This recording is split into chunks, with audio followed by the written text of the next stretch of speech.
Baik, Assalamualaikum warahmatullahi wabarakatuh. Perkenalkan, saya Valra Esot yang akan memberikan runtutan dari denah yang telah kami rancang, yaitu denah perkantoran. Pertama, bisa kita lihat ada ruangan parkiran dari sebuah. Di daerah ini terdapat dua sisi taman, bagian kanan dan juga kiri.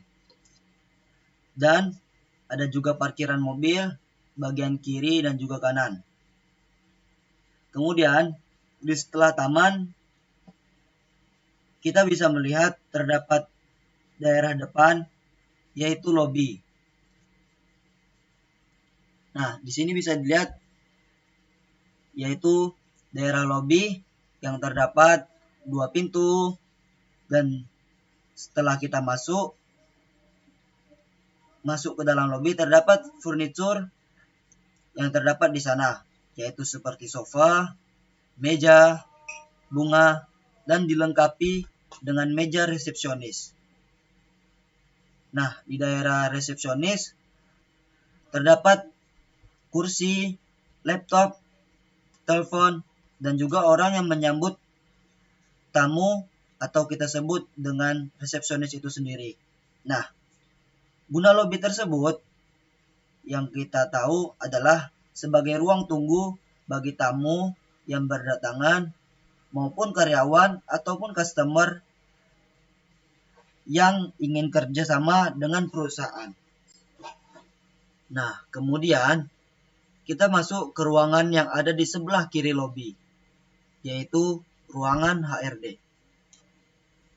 Nah, saat ini kita bisa masuk ke ruangan HRD dan kita lihat bahwa kita akan melewati satu pintu, lalu kita menuju ke meja HRD, di mana di ruangan tersebut terdapat kursi HRD, kursi tamu, dan juga difasilitasi dengan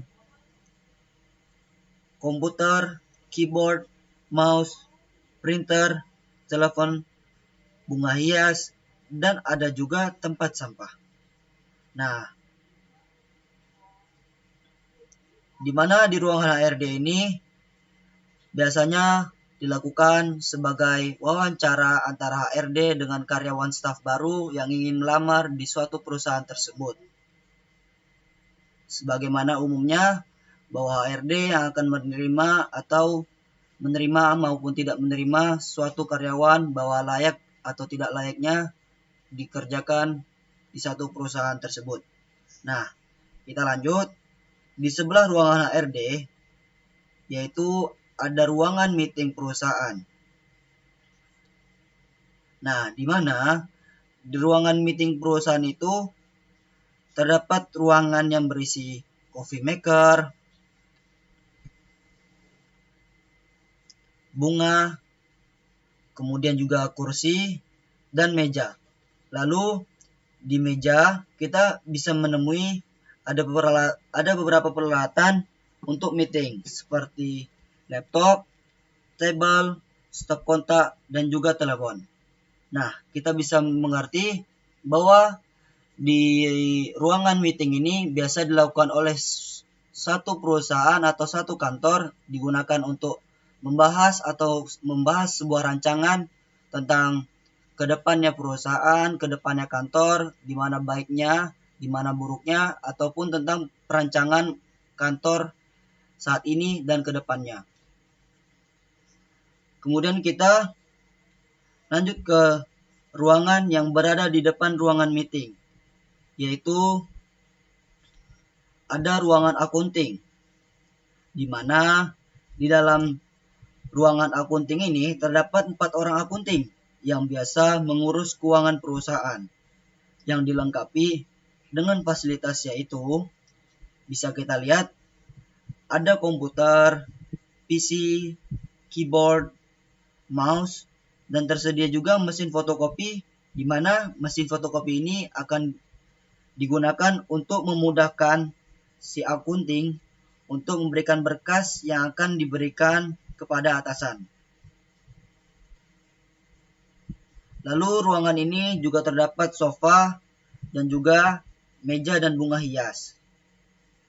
Nah, kita lanjut nih ke ruangan ke sebelah ruangan accounting, di mana ada ruangan pantry. Nah, ruangan pantry ini dilengkapi dengan meja, kursi, oven, coffee maker, bunga, kitchen set, dan juga kulkas untuk minuman. Di mana yang kita tahu bahwa pantry di suatu perusahaan sangat sekali berguna karena bisa menjadi tempat tenangnya suatu karyawan yang telah bekerja untuk menenangkan dirinya dan beristirahat di suatu ruangan yaitu pantry. Kemudian kita lanjut ke ruangan sebelah, yaitu di sebelah pantry terdapat fasilitas toilet, yaitu toilet perempuan dan juga toilet laki-laki. Nah, di dalam toilet telah dilengkapi dengan kloset dan tempat sampah. Lalu, bisa kita lihat ke depannya, ada wastafel dan juga taman hias. Nah, lalu kita ke ruangan terakhir, yaitu di mana ruangan tersebut terdapat 8 karyawan perusahaan. Nah, bisa kita lihat nih ya, di sini dilengkapi dengan fasilitas meja karyawan, kursi, komputer, keyboard, mouse, PC, dan lain-lain. Dan juga ada satu lagi yang tidak kita lupakan, bahwa ada mesin fotokopi dan juga coffee maker dan taman hias. Nah, biasanya ruangan officer ini yang dilakukan oleh seorang pekerja umum yang biasa melakukan berbagai macam kerjaan yang telah disediakan oleh perusahaan untuk seorang karyawan. Mungkin itu aja yang bisa saya berikan tentang denah. Mungkin itu aja yang bisa saya berikan tentang denah dalam suatu perusahaan, dalam suatu kantor dan perusahaan. Nah, lebih dan kurangnya saya mohon maaf sebagai moderator. Jika ada kritik dan saran, bisa langsung tulis di kolom komentar ya. Saya pamit undur diri dan kelompok kami. Assalamualaikum warahmatullahi wabarakatuh. Jangan lupa like, komen, dan share. Bye-bye.